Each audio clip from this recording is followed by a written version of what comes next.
You guys, I had this crazy idea after the last season of our women's team for our girls to improve their strength and conditioning during the off season.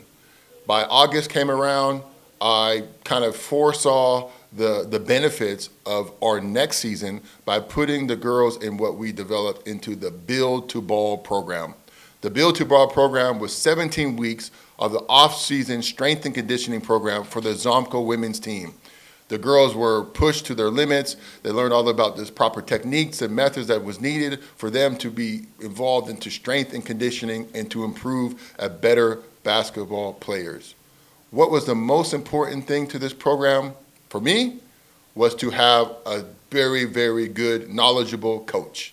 And that's why I reached out to Coach Amor from Amor Fitness, Coach Arnoldine, who we're bringing on the Thinkglobal podcast today to really, I couldn't think of any other person to lead our Azomco Women's Club in the Build to Ball program besides Coach Arnoldine. So I would like to welcome you to the Thinkglobal podcast, Coach, and I appreciate you being here.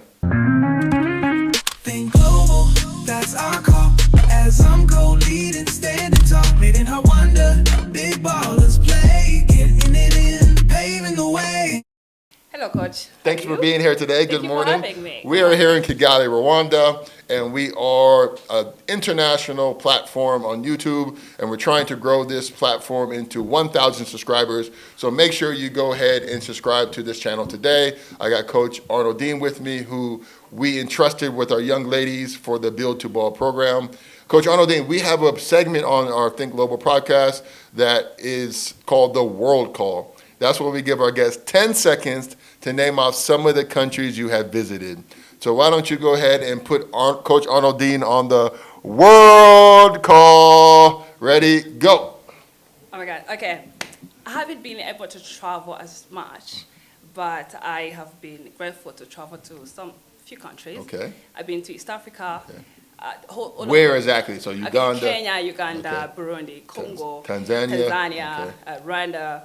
You know, to name a few. Okay. And I've been to Mauritius. Yes. And currently I've been trying to explore more about Rwanda. Okay, cool, Yeah. cool. Also, me too. I haven't even gone past. I've been to Hue in Rwanda. I've been to Bugesera, and that's about Akagera. I haven't been to the west. I haven't been to Gisenyi. I haven't been to Musanze. Maybe, I don't know, one of these days.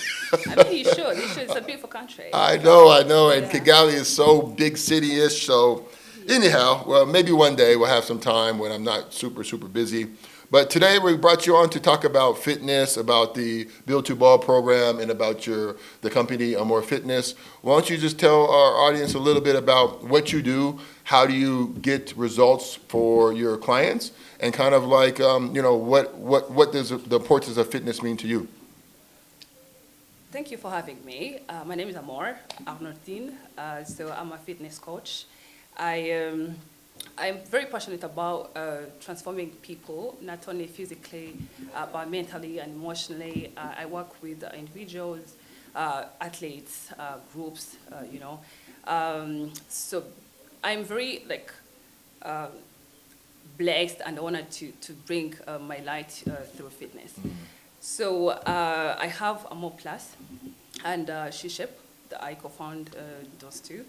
And the service I provide is personal training, it's online coaching, it's athlete development programs through different approaches. Yeah.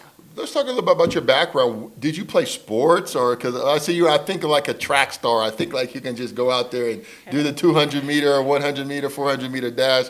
What led? Did you have a background in sports? What sports did you play? Basketball? Or? Not No? really. Okay, yes and no. Yeah. Because I mean, in high school, yes, I used to dribble, I used to say I play ball, but Yeah. when I look at it now, when I look at Azomco Yeah. Girls, I'm like, did I really play? But I grew up active. Mm-hmm. I was into athleticism. I was a sprinter. I used to sprint 100 meters, 200 meters. Mm-hmm. Not professionally, but Yeah. representing schools and stuff. Yeah. So and then I started fitness, strength training, I'll say. When I was around 20, that's when I started muscle breathing, all those things. And from that's the background I have. Then I was like, you know what? Let me just as I say, like I'm trying to share my light. Yeah. So I was like, let me just include everybody else, like who wants me to help them. And I started like a hobby, and then yeah, it became like my profession. Yeah, I'm sure there's a lot of certifications and Yeah. courses that you completed that Yeah. you fine-tuned your knowledge and your expertise. So that's really, really good. That's something that led me towards, working with you and collaborating with you on the Build to Ball program, was because I knew I needed somebody who understood Yeah. and was also understood the details of, because as you can attest to now, like working with your average, mother of three, or, person who's working in corporate, or, is different than working with an athlete. Can Yeah. you just want to talk a little bit about the differences between working with just like normal individual people and athletes? Athletes train not only to look good, they train to perform. Yeah. You understand? But mostly, let's say in the gym, most people come to me like, most of the goals is like to be in shape, to look a certain way, to, to feel fit, whatever that is, different goals really. It's more of the looks, the aesthetics, and maybe how they feel, or depending on why they're coming. But with athletes, it's more you need to like have an approach that is going to help them achieve to perform to the max. Yeah. So it's more of the performance than just the looks. Absolutely. Yeah. And this is exactly what we were envisioning with the Build to Ball program. So let's talk about when I approached you first with this idea. What was your initial response, and you kind of what did you expect?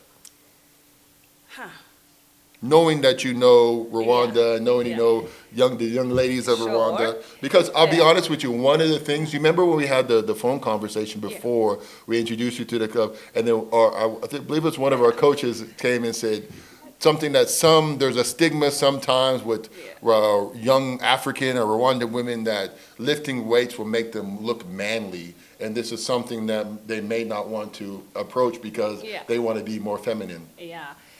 So it's an issue. It's a mindset, issue that I face, on a daily basis. I keep like explaining how it works actually. Just because you lift weights, you're not going to look manly, So, but because it's like a new industry, it's new here. The idea is not many people like understand the concept. So you have to keep teaching. Giving knowledge like of how it works really. So when it was first started, I remember on the phone call, one just raised that issue. Was like, "Are we not going to look manly whatsoever?" I was like, "How do we go with this?" So I was like, maybe some understand the concept, but maybe others don't understand it. And I was like, okay, now I'm going to come in, not just to give them like a program, whatever, like just fitness.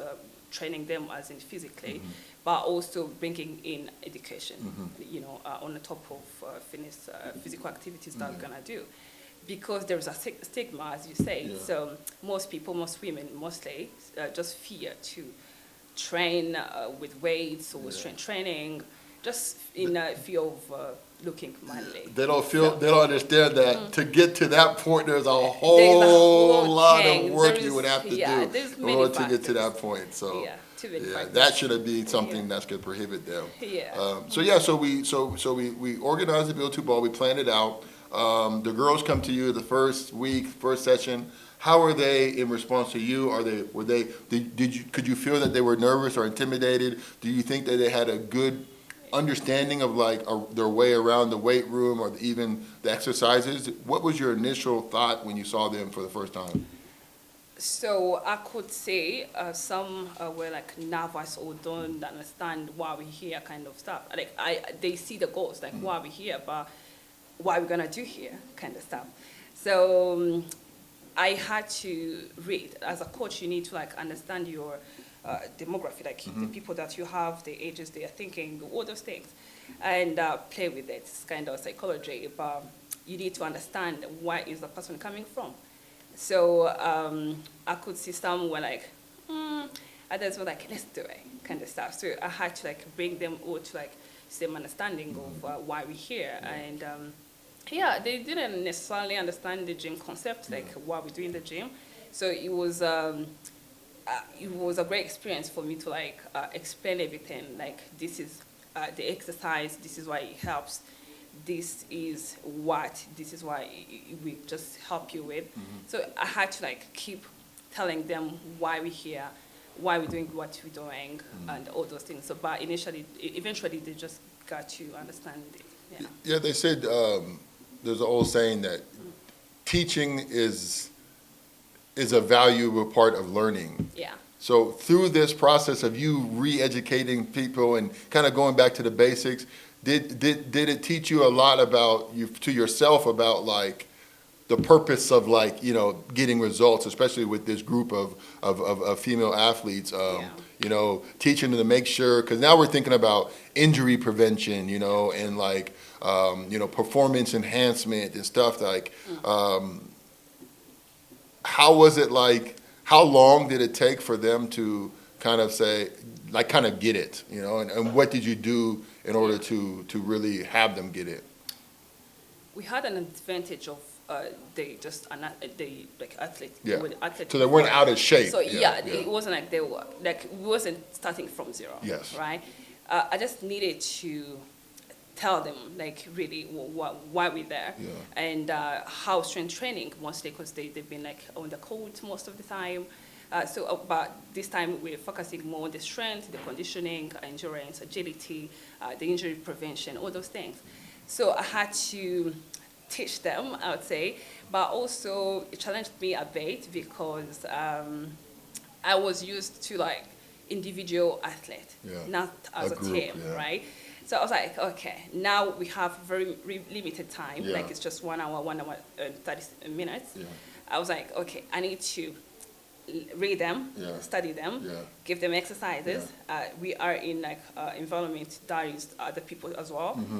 So how am I gonna manage? So I was like, okay, let me start with the basics. So we started with like the basics, you know, taking them the baseline levels of like where we're coming from, so we can track eventually the results. Yeah, but they were cooperative and adaptive to the training program. So over the next 17 weeks, what type of things did you see in the girls, the young ladies, not so much while they were doing their fitness, but like outside or like, you know, the things like because one of the things I understood that could be a benefit from this is not only the physical benefit, but also the camaraderie, the chemistry that's being built between the girls. One thing that I noticed, it stoked a lot of confidence in them. You know, all of a sudden I see these girls, they're dancing all the time. They can't stop dancing. You know, they're happy. They're feeling strong. They're feeling fit. You know, they're doing it together. Did you notice like an increase in confidence in the ladies? And definitely, I would say apart from the physical part that we focused on, one of the things that I noticed was just confidence. You know, I could, even though like you talk to them now, like you could sense the confidence in them, you know, when you talk to them, like, nobody can stop me now, you know, kind of stuff. Or I can do, of course. Sometimes I'm like, because, you know, you know, gradually you keep adding, let's say, weights and stuff as a coach. But I could put, let's say, some kgs and then be like, no, I can do more, kind of stuff. No, and then I'm like, are you good? And then like, yeah, of course. So you could see the confidence really came. And I'm very grateful that, you know, we got to touch also the emotional and mental part of it. So yeah, the confidence, the unity, the happiness, the team playing, togetherness. Did you find yourself creating relationships with the girls that whether you're bonding or they're looking at you more like an auntie figure, you know, like a coaching figure? Talk about a little bit about that. Were they reluctant to reach out to you, or you know, from their perspective, like how influential were you in their program in the summer? So I would say I wanted to come in as in the elder sister, not just typically like coach, because I didn't want to give them that fear that could come with that, like, you know, intimidation. Intimidation that could come with that, especially that they were new to this kind of Yeah, training. because you get double intimidation. Yeah, Now you're in the so- weights and people are doing No, stuff. They have a I coach think yelling that- at you. No, Yeah. I didn't come in that, I didn't use that approach. So the approach was like, I wanted to inspire them, first of all, Yeah. because I was like, I want them to look at me Yeah. and they'd be like, she's a woman, she's a lady, she's a As an girl. example, yeah. Yeah, so, and if she could do it, Yeah. I can do it as well, Yeah. kind of stuff. So I wanted them to like relate to me Mm-hmm. in terms of anything, it's okay just sometimes to come, feeling a type of way, you don't feel like this, but I want you like to be open enough Yeah, to like, for sure. this is how I'm feeling today. Yeah. Am I gonna and then I'm just gonna there to like be your emotional support, not just your trainer, whatever. Yeah. Whatever. So I chat with most of them most of the time. Yeah. I was like always reaching out to like them, talk to me, like asking questions that are not necessarily related to the basketball, the training. Yeah. Like, how you feeling? What's going on in your life, kind of Yeah. stuff. So just to understand where they're coming from, and so from there it can help me just see my way forward. Yeah. Absolutely. Yeah. And the best part about this is that it's been documented, right? So one of the things that I wanted to do was to document the behind-the-scenes story of the Build to Ball program, Yeah. with the intention that later in the season, you know what I'm saying, we can release this video footage and understand, how these ladies were able to, how hard they were working behind the scenes, and that hopefully, our goal this season is to make the top 4 into the playoffs on our women's side. So if we can achieve that goal, to go back and look at how hard they were working in August or September, way away from Yeah. the May or the June where it's actually going to matter, that we can get some results. So what do you expect, like on the court, like for the type of exercises and stuff you've been doing? What can like be transferred like on the court? So now the players should be, So what I'm expecting them to do is to keep training. This was like a start of a long journey to come. So I expect them to like keep training. Yeah.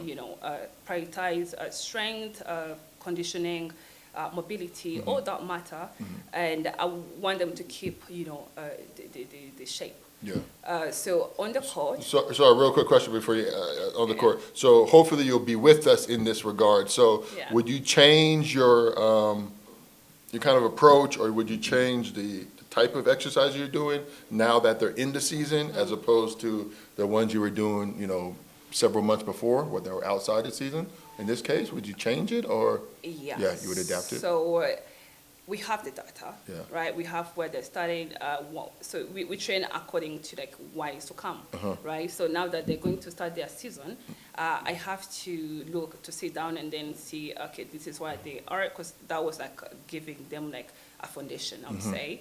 But what do they need in this specific time, right? So I'm going to like try to adapt where it's necessarily, yes. By just seeing what they need at that time and then just adjust accordingly. Okay. Yeah. So on the court, are we expecting for them to be stronger girls, faster girls, more quicker? Yeah. Yeah, of course. Stronger. We're faster, not expecting agile. all the wins. We No, just want to that's see fine. like Yeah. the girls' improvements. Yeah. Yeah, especially on my like fitness side, I would Yeah. say I expect to see more of like better things. Them getting like being strong, keeping the strength, being agile. The endurance, the shooting. Everything that has to do with basketball. Yeah, Yeah. absolutely. I think one of the highlights for the Build to Ball program is, again, getting results. And sometime towards the middle, you had hit me up. You were like, hey, Coach. And she sent me a picture of this Waka Fitness competition. Waka Fitness. Yeah. Yeah. And I was like, okay. Yeah. And you were like, I think we should put one of our players through this. I was like, okay. Yeah. And then that was like on a Thursday or something. It was like really at the last minute, and the event started on a Saturday and on a Sunday. And then later on Sunday, I got the next photo, and it was Stephanie, our point guard, who was at the podium, and she won first place. Yeah, Yeah, that was amazing. I know. I was very happy. I was at the event myself, one of the organizers. And then, so I was trying to like get more girls participating in the event. And I was like, wait, I have athletes that I have, Azomco athletes. why not? Should we not, be represented as Yeah. well? And then, so we sent the girl, and yeah, she did amazing. Because Yeah. I was, personally, I was You saw it, confident. yeah, you saw it I was because you trained confident, her, yeah, because yeah. I was training with them, so I was confident they're going to do a thing or two, right? Yeah. So it's like maybe it's even a great exposure to Yeah. like them to like be open to like fitness industry and stuff to Exactly. see what's up Yeah. actually, and test their performance Yeah. level. And so one, she ended up won. with the She whole won thing, first. yeah. She won first. First It's place. not even being on podium. Yeah. She just won She first. won first place Yeah, in her so division. in the scout category. Yeah. So it was amazing. This is like a combination of like, is it more like, like quantity as opposed to like high, like they do different exercises and then they evaluate it and then they have a winner. Yeah. So it's more of a CrossFit style. Okay, yes. But there was like different categories. There is like endurance. There Yeah. is strength where you push much as Yeah. you can. There's where you need to like be really. Yeah, it's a combination of everything. Yeah, so shout out to Stephanie. You did a Yes. fantastic job. Stephanie, we're proud of you. And we're Very looking proud. forward you to do more in the season. Yeah, we're really excited about the start of the season. Start of the season hopefully start coming up on January, at the end of January. So the girls they're all excited for the start of the season. We got a really good team. From last year, we re-signed basically all of our players, with the exception of two. One got married and got pregnant, and then the other one is off to med school, so she's studying medicine in Hue. Yeah. So besides that, all the rest of the girls entrusted us for another season, and then we also added two very, very valuable pieces. And I'm really excited. Those girls they're special to me because all of it came out the blue. It was like we had the Azomco men's team, and then 2 years, and the whole time we were being bombarded with inquiries from the girls that were just like very aggressive, actually, like, we want a team, we want an opportunity, don't forget about us. And I said, okay. Yeah. Finally, the time came. We launched It's Her Time to Shine. This was in November, and then 2 months later, we were playing in the Rwandan game, the Rwandan league, and they did a good job.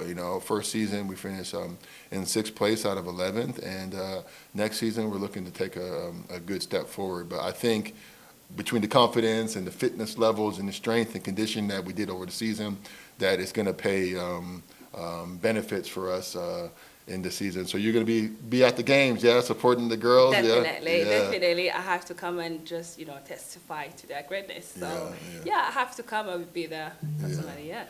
Now I know like 2 weeks ago we did a fitness event with our partner MUA Insurance. Shout out to MUA Insurance for sponsoring the young Rwandan women's basketball team. And we collaborated with MUA at Fitness Point for like a fitness challenge. Yeah. I know you were under the weather that day. You weren't feeling great, but you want to talk about this kind of collaboration and how it was good to have a company like MUA with the Azomco Girls and the MUA employees like participating with the Azomco Girls. Yeah, it's a beautiful thing. It's when you see corporates also starting to like engage in such activities, because I believe a healthy body is the one that performs better. So if you have employees but they're not healthy, I don't know the results they're gonna give actually. But so shout out to MUA for initiating and mobilizing their employees to come. So the event day was amazing. It was a great taste to the MUA employees and our girls, of course, because we're like, we just athletes, you're gonna just, you have to win this, and also them were like, no, we just have to win this as well. So it was like a great, competition, friendly competition, but everybody wanted to win. We was like, no, we're the best, we're the best as well. It was quite balanced too. I saw the results we had were like 3 wins. They had 3 wins. Yeah. And, So it's something that I'm looking forward to, like, seeing more often. Also with the corporates, I hope they just come with this culture of like, fitness among their employees. Absolutely. So you guys stay tuned for, I think it's December 13th, which is the following weekend. We'll have Fitness Challenge number 2 with our partner MUA Insurance. Make sure you follow Azomco Global on Instagram. And we're getting really, really excited for the season. Make sure we can also follow Azomco Fans Club. And again, make sure you subscribe to the YouTube channel. So Coach Arnoldine, I appreciate you coming off. why don't you go ahead and leave where people can see your Amor Fitness page on Instagram, and maybe they might be interested in, acquiring getting some of the results from you like we did with our girls. Yeah, so my vision is like to make people access more quality fitness and create a fitness culture, really, like a strong fitness culture. So please reach out to me. Everybody reach out to me. So I have Instagram. I'm on Instagram. I at Amor Fitness. AMOR Fitness. Yeah? Amor. Yeah. AMORFIT Nest. Yes. Like a nest. Yeah. Like a bird Okay. nest. NEST. Yeah. Yeah. Okay. And Arnoldine Amor. Okay. So you can always reach out to me through like Instagram, and just anywhere you can reach out to me. I'm on the LinkedIn. LinkedIn. Yeah. So I'll be happy to help. So please feel free to reach out to me. So reach out to her if you need some more fitness needs. I know we got a good fitness trainer on the Azomco's organization, and I really appreciate you taking the initiative to lead those young ladies forward during the off-season strength and conditioning. And I look forward to doing more with you in the future. So I appreciate you coming by, Coach. Yeah. But before I go, Yeah. I cannot forget to tell my women. Yeah. So I have a community Absolutely. of Tell the in women. fitness. Yeah. So it's called She Shape. Please go ahead and follow She Shape. And if you're a woman and you want to have a belonging of like where you can just get fitter, stronger, all those things, please reach out to She Shape. We'd be happy to like have you in the community. Yeah. Go So ahead, thank you for having Rwandan women. Let's get fit. Let's get fit together. Yeah, You have one of the pioneers in the industry, encouraging you all to get fit, live healthier lifestyles, and be happy. I think there's a definite correlation. Yeah, definitely. Yeah. Cool, Coach. All right, thank you so so much for having me. Yes, Yeah. it's been nice. It's been an honor. It's been a pleasure. Thank you so much. Thank you too. Yeah.